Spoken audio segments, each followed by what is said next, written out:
Something.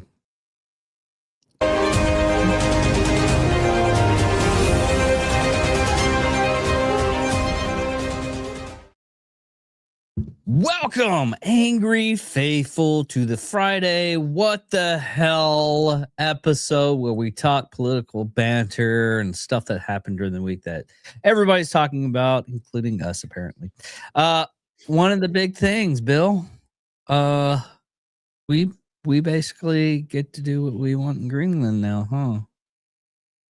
Not yet. Not yet. Not until the and you know what? fully done. We can't now. Go ahead. No. You're the somewhat expert on it. Yeah. Under every YouTube video, every Facebook video post that's talking about Greenland, they're like little parrots. The liberals are like little parrots. Ooh, we could do anything we want already under the 1951 agreement. Ooh, we can have all the bases we want.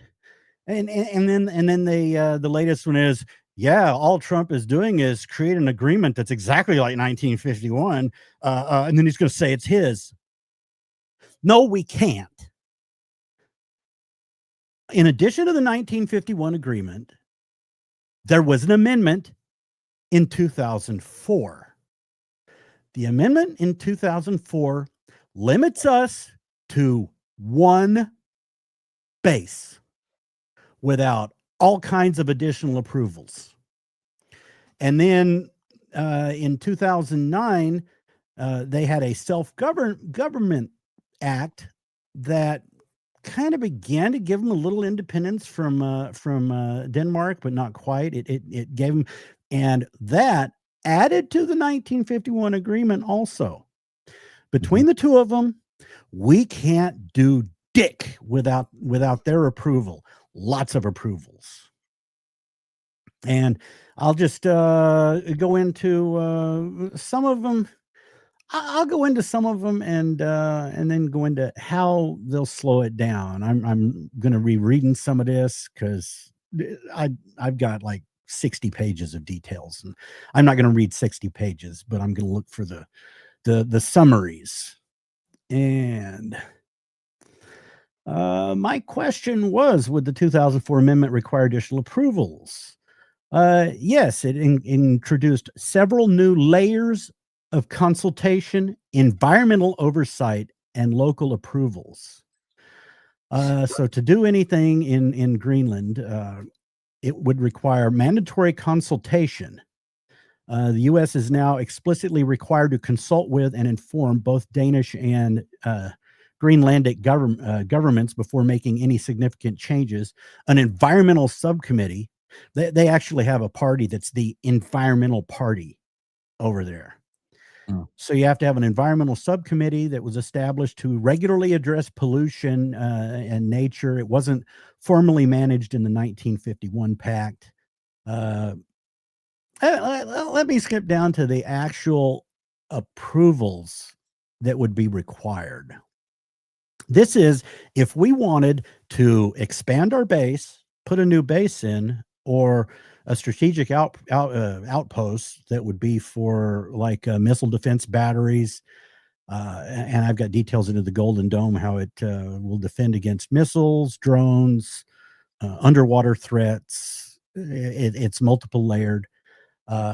Imagine, on an aside, that Elon already had a contract signed and funded by Biden administration for this, thought up under Trump, signed by Biden. So when they say, oh, conservative Trump, no, the beginning of this, and what it's going to require is a minimum of 400 satellites. Right now, it looks like a constellation of 600, possibly up to 12,000 satellites. Yeah, pretty awesome. But anyway, while the original 1951 agreement granted U.S. broad authority to operate and establish defense areas, the 2004 update added specific hurdles. Mandatory consult and inform process. The 2004 agreement requires the U.S. to consult with and inform both Danish and Greenlandic governments prior to any significant changes to military facilities. dual approval requirement. Due to Greenland's 2009 Self-Government Act, any new military bases or major expansions now require explicit consent of both Denmark and Greenland. Navigating two sets of national interest and legal systems is inherently slower than the previous bilateral process. Environmental vetting, 2004 Joint Declaration on Cooperation on the Environment mandates that U.S. operations are more protective of either U.S. or Greenlandic environmental standards. So you'll have lengthy committee studies on that if they want to do anything major. That 2004 framework formally recognizes Greenland's authorities as stakeholders, opens projects up to local political debate. So what you're saying, if we do anything, we have to do like environmental studies and everything when we get it done, right? Environmental studies, then local debates. Economic negotiation. Unlike the 1951, where the base was rent-free, current expansions involve economic and technical partnerships negotiating over local employment, infrastructure investment, and maintenance contracts before a construction begins. So cut the fuck out with we could do anything we want. And I came up with, I threw this into an AI and I said, what would be the possible required timelines for this? And here it said, the complex layers of trilateral consultation and environmental review mean major projects can take years to move from proposal to construction. Based on the framework, and this isn't Trump's new framework, this is the framework of the current deal that we are under. It typically breaks down as follows. Pre-permit negotiations, 6 months to 2 years. Unlike the 51 era, where the U.S. could act semi-unilaterally, the 2004 agreement requires the U.S. to consult and inform Denmark and Greenland. Recent diplomatic disputes, such as those over base maintenance contracts, took nearly 6 years of protracted trials and strenuous diplomatic negotiations. 6 years, base maintenance contracts. Environmental review, standard review, a federal environmental assessment for similar projects average 14 months. Complex projects, large-scale infrastructure often requires more rigorous environmental impact statements, which average 4.5 years.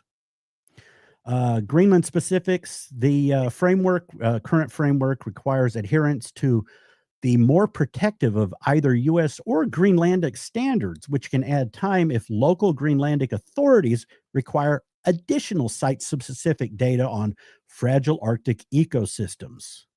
I don't know, some little bitty cold bug or something. One more, the dual consent hurdle. Because of Greenland's 2009 Self-Government Act, any expansion that falls outside of existing defense areas effectively requires two separate national approvals. If both parties are aligned, this can be handled by the U.S. Greenland Joint Committee, which typically meets once or twice a year. So, yeah, there's a lot of hurdles just to get the Golden Dome. That's what all of this is initially for. It's the Golden Dome. Yeah, and there's two I had came up with. And I may have mentioned it last week, the COFA, Compact of Free Association. Did I mention that? Not in it yet. Well, there's a second one that I heard that they're considering. I had mentioned for about 3 weeks, I've been putting posts out on that as a framework. It's the same deal we have with the Marshall Islands. They have independence. They're an independent entity. We have the rights to basically do anything militarily that we want in the Marshall Islands. But you heard someone said something about that we would get chunks of land. You may have people probably heard that somewhere. Yeah.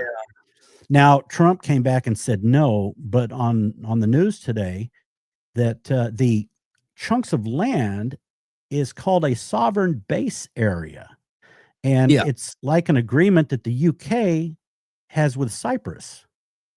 Okay. And we could locally make an example of that. Shepherd Air Force Base, do you realize what most of Shepherd is? The land? Who owns it? No.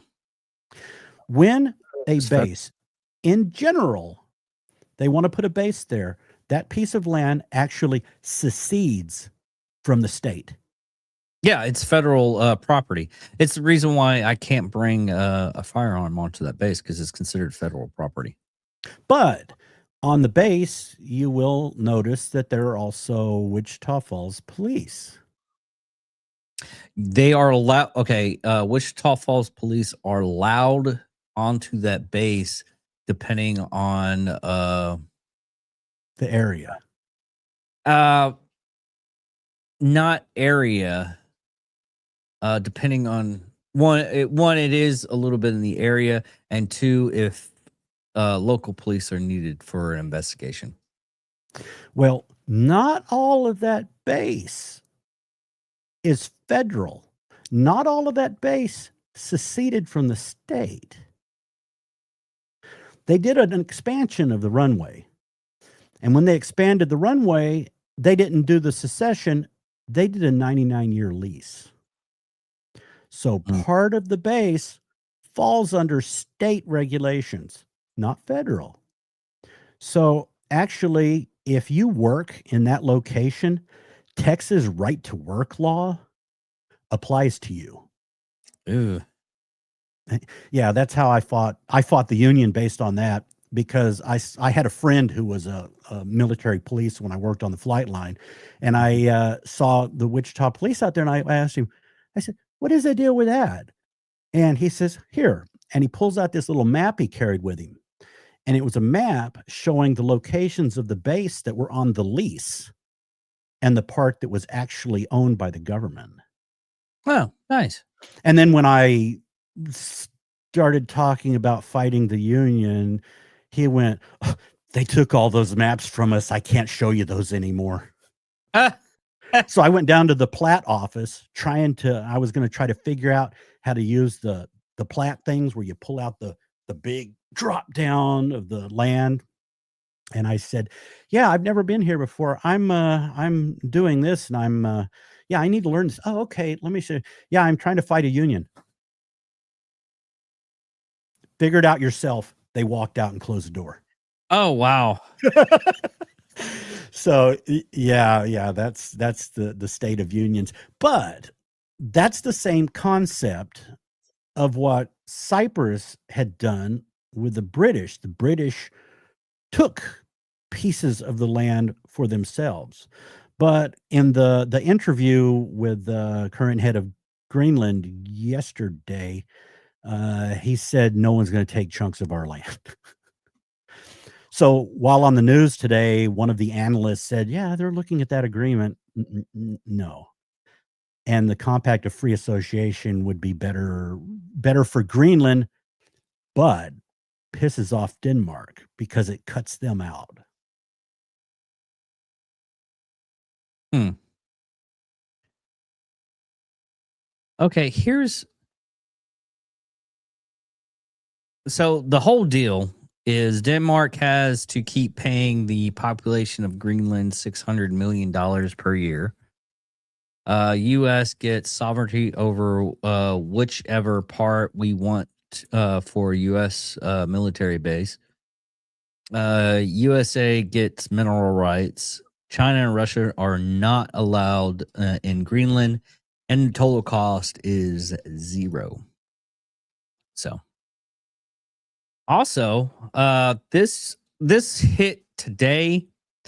Uh, Japanese Prime Minister Shinei Takashi just dissolved the House of Representatives, triggering a snap February election. Her party is posed to gain massive control. This is a bold power move. Japanese shifting hard to the right. So that will be interesting. It won't happen until like February, so we'll just keep you updated on that. I find that Snap, kind of interesting news. snap elections are interesting. Yes, very much so. You know, it's not like, okay, a country has 2-year, 4-year like we do. A country can go, the leader can go, let's have a new election. And why is Carney being such a bastard to Trump? I don't know. Carney is being a bastard to Trump. He's been trying to get complete power in Canada, and they have been his party, as liberals, have been coaxing conservatives over to cross the line and change to liberal. And that's pissing off a lot of people. He's only a couple of seats away. The one thing that riles the Canadians up is it's Trump's fault. It's Trump's fault. Trump's doing it. So my theory on this is he did his little stunt with Trump, little globalist Carney. He did his little stunt, and he's going to come back and he's going to go, look at evil orange man. Let's call a snap election. So he gets his base pre-riled, then calls the election, knowing his base is already riled. Then he could get people, he could get his voters out and take complete control of Canada. That's what's behind him. And it's like they blame everything on Trump. Their environmental green crap. They had they just laid off a bunch of people from an aluminum steel factory. What they did was they had to upgrade their furnaces to arc electric furnaces from gas furnaces. Well, they had to do that for the carbon-based adjustment mechanism that I think I've mentioned. I won't go into it, be very detailed, but basically it's why we need to stop buying products from Europe. They are not our friends, and from Canada, because they're going to screw us with, oh no, it's Trump's tariffs. No, it's their environmental shit increasing our costs. But they installed this furnace. It caused them to fire a lot of people. Carney comes out and the rest of the liberal Canadian media, oh, look what mean old Trump did, pull into business from aluminum and steel from us. Well, the only thing is, about a year and a half ago, the damn company already said the number of people they were going to have to lay off due to this environmental upgrade. Yeah. So it was already there. It has not a damn thing to do with Trump. It is strictly their environmentalist green crap, which Greenland, I don't know, Greenland, eco-fascist Greenland, whatever. They are so filled with radical environmentalists that stop the 51st state shit. We do not want 2 permanent eco-fascist senators. That would be there. It would be like California on steroids. Yeah. Here's another thing I found out this week too. While we don't mine minerals in our own state most of the time, and this is a business a thing, because it's more effective and makes us more money by refining it and producing it than actually mining it ourselves and doing it that way. I read that on our on a Robinhood thing. Reason why we're getting Greenland and we're trying to get their rare earth minerals. Well, the rare earth minerals, one of the reasons we're trying to get that is right of first refusal. So we control who might even be able to mine there. We would control that right. And one of the things of right of first refusal, it's a key mechanism of the Compact of Free Association for, like I said, blocking Chinese access to the, I'm not going to pronounce the word, Havana Field or something project that they were already working on, but also processing chains. The U.S. is pushing for a vertically integrated supply chain where Greenlandic ore is sent to U.S.-based facilities for refining, such as the planned facility in Louisiana. Mm. So we need to start the processing here. The stupid environmentalists who go, oh, it's so environmentally friendly. Look at some pictures of how it's processed. Look at the procedure of how it's processed. China doesn't give one crap about the environment. So you're totally ignoring that entire process and what it's doing for the environment. Did you check and see what happened with France? They got. You mean are you talking about the guy with the Macron where the blood vessel burst in his eye? No, they. Oh. That one's new. No. You saw that, right? No, I didn't see that. You didn't see Trump laugh about it, and he made a joke about it in his speech? No. What I was talking about, Macron was wearing blue aviator glasses while he was speaking. Oh. No, I was talking about how France took over a oil tanker through legal means. It was basically oh man, my eyes are itching right now. Sorry, folks. Basically what had happened is oil tanker was flying over with another flag, and it was a Russian oil tanker. So an oil tanker was flying over? Wow. Is that like is that like Avengers? You know, got the oh, whoops. My mind's going.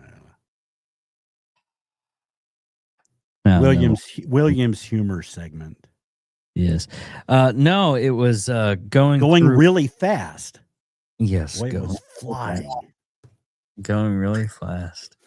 But anyways, it was going through, and France found out about it, and they basically took it over, and they're probably going to sell the oil. So, but when U.S. does it, it's bad. But when other countries do it, like, oh, we're just doing our job. Where was it from? Russia.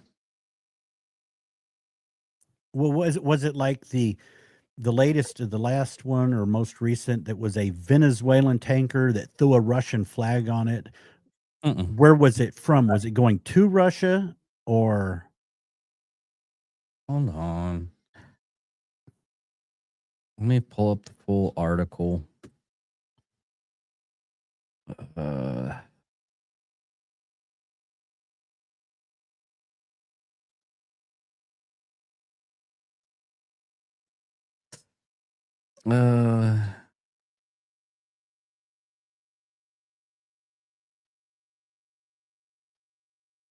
It was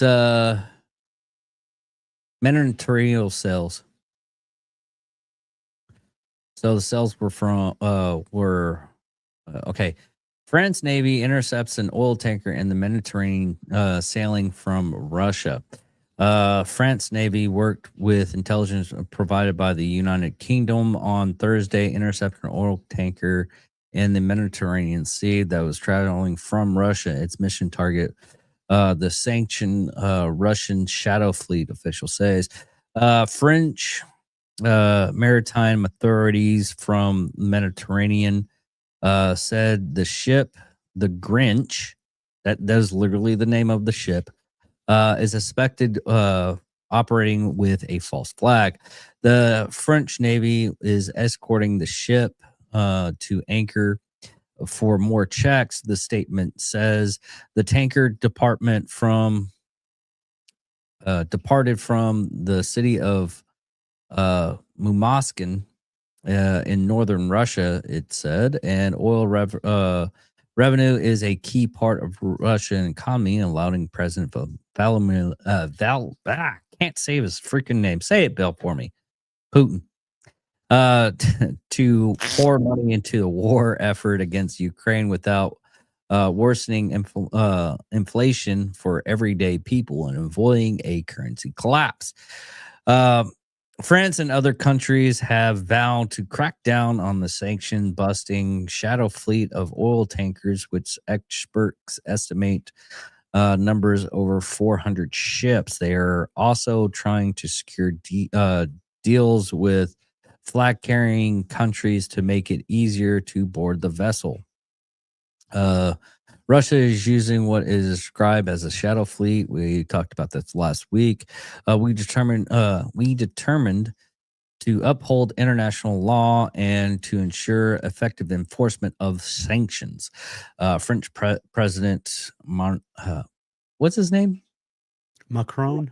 Macron. Emmanuel Macron. Yeah. Said it is a post about the interception with a photo showing a French helicopter hovering over the ship. I'm surprised they didn't see the ship and just run away. I mean, France. Yeah, it is France. Anyways, now next week we're going to go on more detail on this, but we're going to do a little thought provocation on this. What is your thoughts on the board of peace and getting rid of the UN?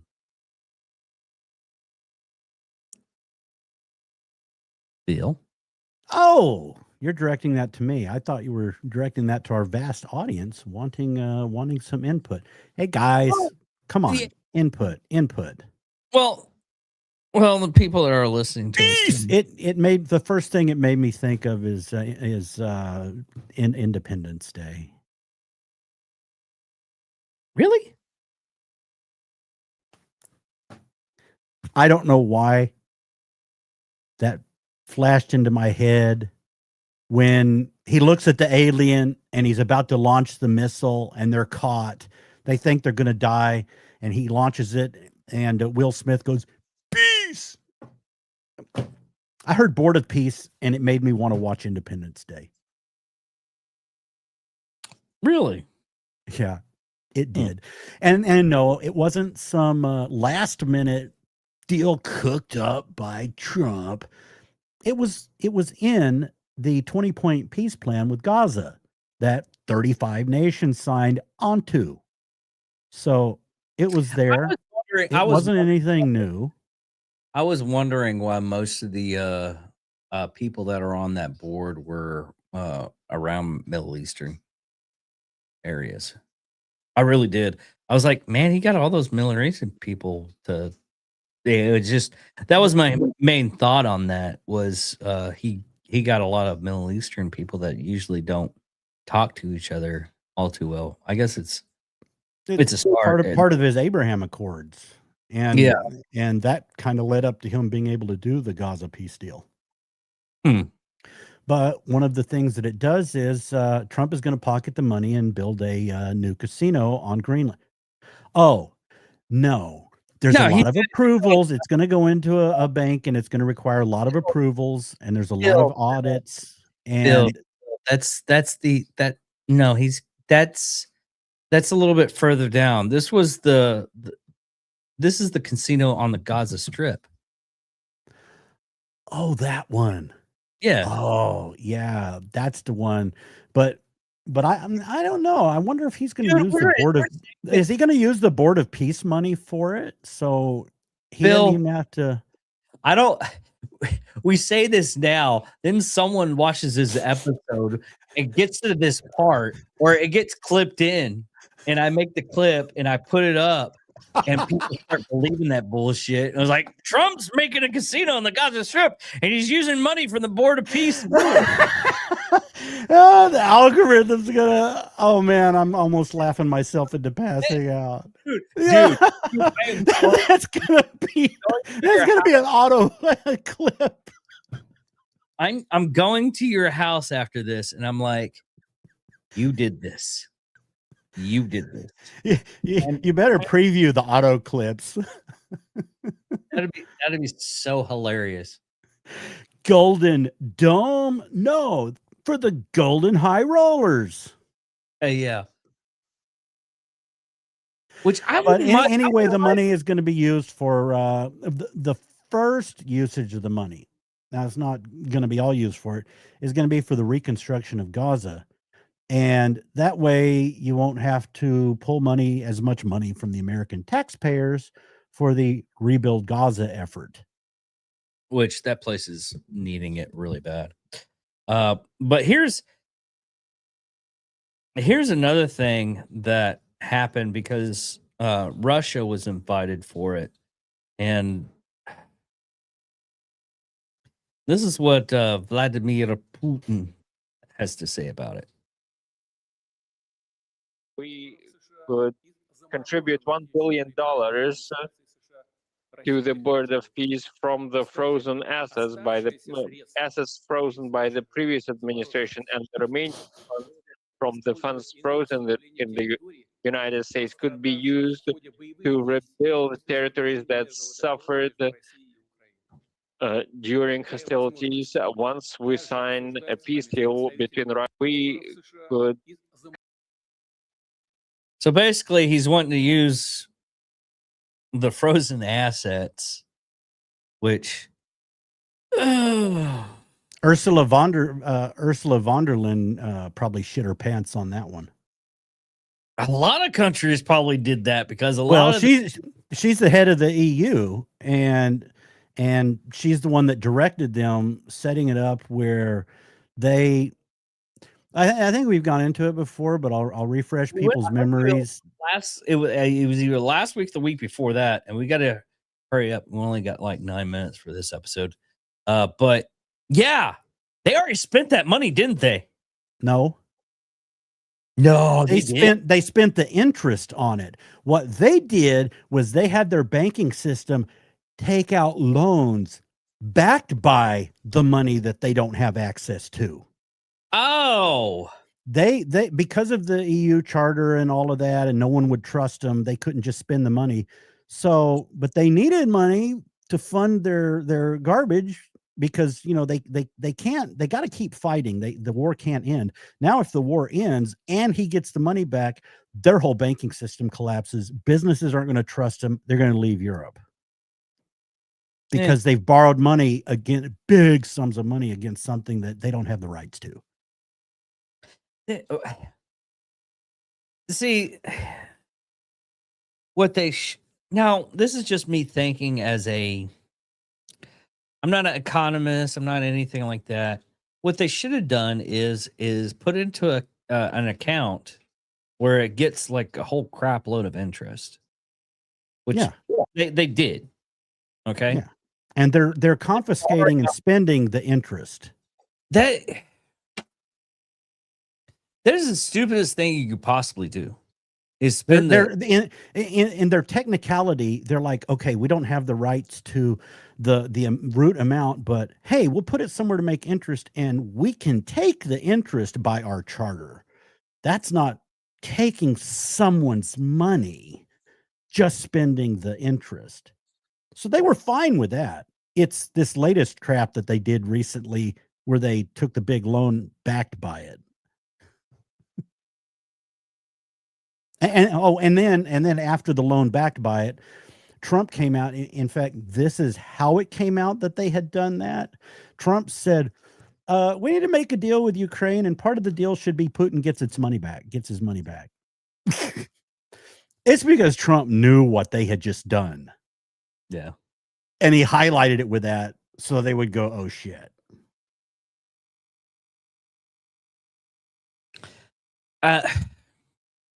We're going to probably end up having to. I know we're already at a economic war right now.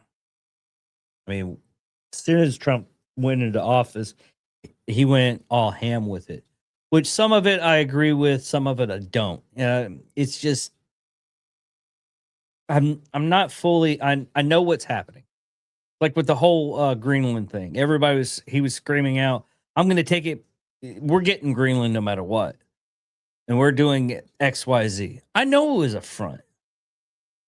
That's what he does. He'll say something like that. And then when it comes out, they're like, hey, listen, we realize that you want to do XYZ. let's make a deal where you don't go in and cause casualties, which we weren't going to cause casualties anyways. I'm not Is it- taking it off the table does not mean I'm going to attack. Yeah. He doesn't take anything off the table to negotiate. Leaves it all out there. Why get the, well, you said this and you said this. No, I didn't, because I didn't take anything off the table. We're negotiating. Yeah. But it's just, in my opinion, though, I'm surprised they keep up with doing the same deals with them. That's one thing that just baffles me a little bit, because you can Which see deals? most of the deals that we've done so far. And we pushed up stuff like to the 10th degree with like tariffs and everything, and then everybody backs down. I'm like, y'all do realize, I mean, he does do it. It was like, okay, you're gonna get these tariffs. Oh, you're working out with us now. Okay. Well, Yeah. Oh, taco. The latest thing is like, oh, he backed down from saying he's going to attack Greenland. What? The liberals wanted him to attack Greenland now so they could say he didn't back down? Yeah. Well, if he doesn't attack Greenland, then that means he's backing down and he's a taco. Yeah, it's He like he never intended fucking morons. Well, right now, the newest thing right now is everybody's screaming for help with Iran and everything. I think the aircraft carriers didn't make it as fast as they think it should have, because they were prepared like, I think, last week, but they're still doing some extra stuff. But Should have had those hover carriers we were talking about, like from the Avengers, and they could have made it. Or do we have those? we don't have In your those. vast military background, have you been on like conspiracy sites and seen any glimpse of that? Do we have those? Probably not. We would have you. Actually, they wouldn't be at like area. They're not at area 51. I know that much. Well, Stargate was buried in the Arctic, in Antarctica. So we just pulled away from Antarctica.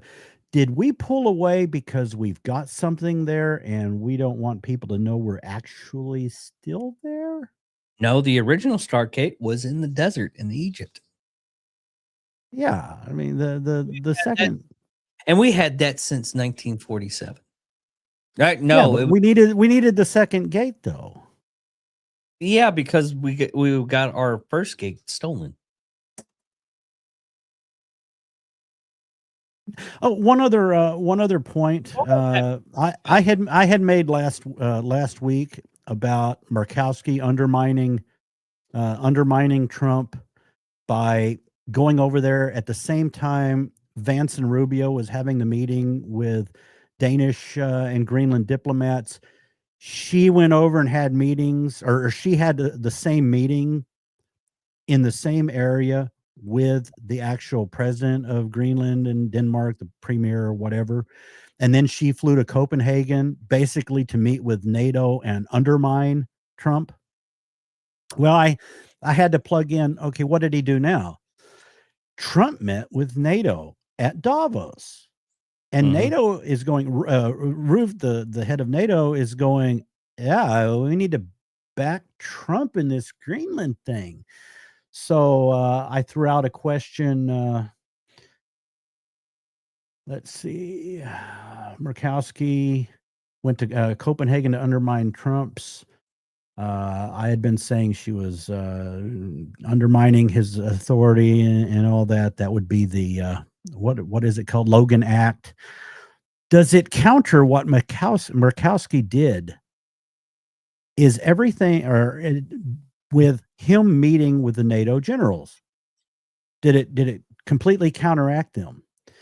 And this is what I got. Murkowski's trip to Copenhagen was designed to reassure the Danes, the adults in the room, the Senate would protect them. However, Trump's meeting with NATO Secretary General Mark Rutte changed the math.